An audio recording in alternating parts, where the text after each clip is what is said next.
spot a friend. Welcome back. And I smile when I think how you must have been. And I know what a scene you were learning in. Was there something that made you come back again?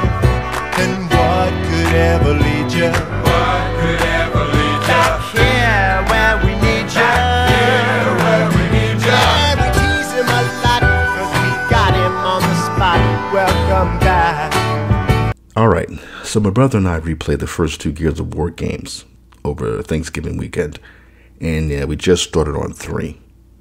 We used to play them all the time back when they came out. At least the first 2. I think we only played like 3 once together. I can't believe it's been like 10 years since the last one came out. Because it still looks really good. 2 looks good, and the remastered version of 1 looks really good too. But 3 in particular, so far, it's just started. But it's been really epic so far. And I don't really see a big difference from games that came out back then, well, particularly like Gears of War, versus some of the stuff that's coming out now. Like, they just don't make games like the original trilogy anymore. They just don't. When people run in circles, it's a very, very mad world. Mad world. And what stuck out to me the most were the end credits for 1 and 2. And how it was mostly men on the development team. With 3, all of a sudden you have a woman producer and a woman head writer, and you instantly see how a game about a bunch of buffed, worded out, thick-necked motherfuckers suddenly have women joining the actual team. Like, they'd start joining Delta Squad. It's ridiculous. So you got like Anya. Anya goes from like this prim desk clerk that's helping the team out, you know, by like, I don't know, like voice chat or something. To suddenly she puts on a COG uniform and she starts walking around and swaggering around like some dude in the 3rd game. And we've only played like the first couple of hours of 3. And like I said, there's a woman producer on it and the head writer is a woman. And you could see the difference right away. Not that the game is bad at all, but you could see how, like, when they hired these women, or they promoted them or whatever, it wasn't like they said, you know, continue what we did in the first 2 games. It's like these women went, okay, now we need to be a part of this. You know, you men can't just have, you know, your story about a band of brothers or anything. You know, it's this weird thing where it's like, you've had all your fun. You had Anya on the helicopter, you know, in a, like, basically a, a dress, telling the guys where to go and helping them out whenever they need it. But now she needs to put on a uniform and she needs to go out there and kill too. It's better that way. And then they asked some other chick to like talk shit to Baird. I don't know, I can't get over the entitlement. Because like I said, they didn't hire these women to just go, hey, continue the thing we started.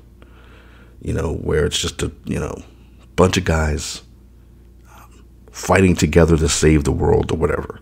It's now, you know, men are not allowed to have anything without women sticking their nose in it. The first 2 Gears of War was all about men in combat, right? Brothers in arms. And with 3, already that dynamic has been shit on because the women decided they wanted to be a part of it. And there's no way to say no. This is a space for us. You know, these assholes are just going to make it about misogyny, right? So, you know, it's certain groups of women. Well, I say certain groups of women, but society or the media at large, you know, this idea of women needing to be everywhere and everything all at once. I still haven't seen that movie, but this idea that if women are not involved, something bad and evil is happening is just a default of society. It's so ingrained in media that you can't speak about, you know, as a man, hey, there are, you know, spaces for men that we really don't want women to be a part of. I mean, they could be a part of it as spectators, but they shouldn't be in control of it. They shouldn't have, like, I don't care about their opinion of it. Like, I don't really give a shit what a woman thinks about, you know, a band of brothers in Gears of War.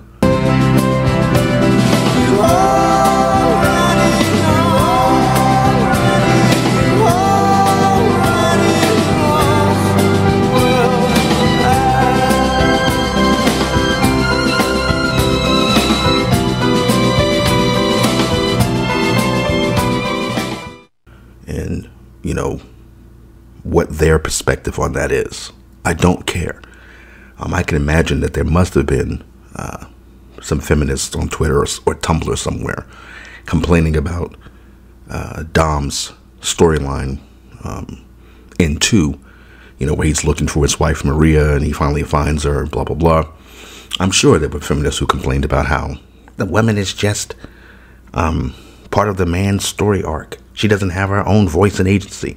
It's not about the woman. The woman doesn't have to have her own voice and agency. She's just in service of a plot.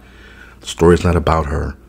It doesn't insult all women because the story is not about them, except to say that there's a man in the military in the middle of the war who's concerned about his wife.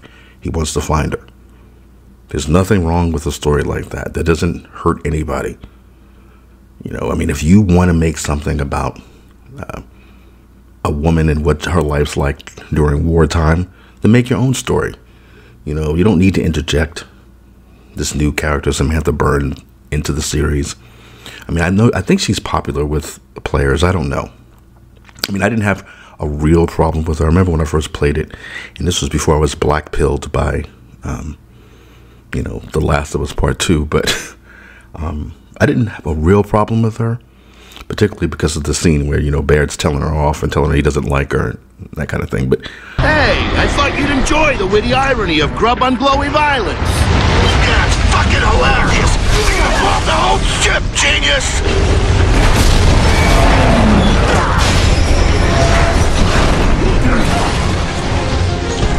Jump for it! No point! We're so dead! I suppose you want me to say I've always loved you! But I don't! I really, really don't! I thought that was great. At the time, I just thought it was so funny because even then, I didn't look at things in, terms of SJWs or anything like that.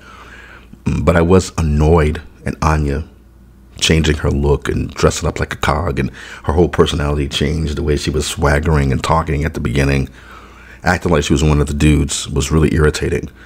And then when Samantha was talking shit to Baird and talking about she was going to make his voice go up an octave at one point, stuff like that, it was like, stop trying to make these chicks as tough as the dudes. And why did you put them in there? Like, the thing I liked about Gears, and it's one of those things where you can, like, it's kind of tongue-in-cheek, but you do appreciate the fact that it's just, a bunch of, like I said, thick-necked, roided up, swollen, uncomfortable-looking motherfuckers walking around, bantering with each other, talking shit, whatever, and then getting the job done.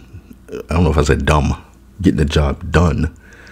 I don't know. And then in 3, I don't remember much about 3. I remember really liking it. There was some really big scenes in it.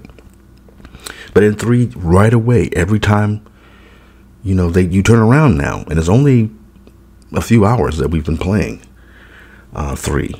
Women are everywhere when they weren't really present in the first 2, which was great, which was fun. It's not like I hate women, I don't want to see them. Especially me. I love to see women, but it's just sort of like, they don't have to be a part of this. They don't need to be there. We don't have to hear them talking shit to the guys. Now, there was this one, I don't know, I think she was Russian or something. Her face all scarred up, and she's talking all tough. And the whole, like, neighborhood that you end up in, you're playing as Cole and Baird. And she's talking all this shit, and all the people around, all the citizens around are women, when there was hardly any women in the first 2 games. And again, that was great simply because, they don't have to be there. It was kind of cool. You don't even have to deal with that at all. This is a tough environment where physically these guys are the ones who have to get the job done. And I guess they've also probably, I'm sure there would be women pissed off about, the grub queen or whatever she is, like the only prominent female besides Anya was the villainess. But that shit was cool. And, it's just a shame that, again, there's no problem with putting women in charge of certain projects. But when it comes to geek properties, they always have to take something away from us and stick their shit into it. So they could have been like, say, Ann Nocenti in comics back in the day, or Louise Simonson, and respect the fact that this is a genre for men or for boys or whatever, and approach it that way. But no, they had to do it where we've got to put women warriors in there too. Sisters can do it too, whatever. Women timed the fight for equality brilliantly. 5,000 years, men, we were fighting lions and tigers and hunting buffalo, and women were like, we'll just pick the berries. You guys got that. That's, you guys, all right. Woo, you guys are brave. Look at, wow, so courageous. Look at you hunting that buffalo. Second they put air conditioning in office buildings, women are like, we want equality! March for it, girls! You played the long game. Let the flame burn high, for tonight we do or we die.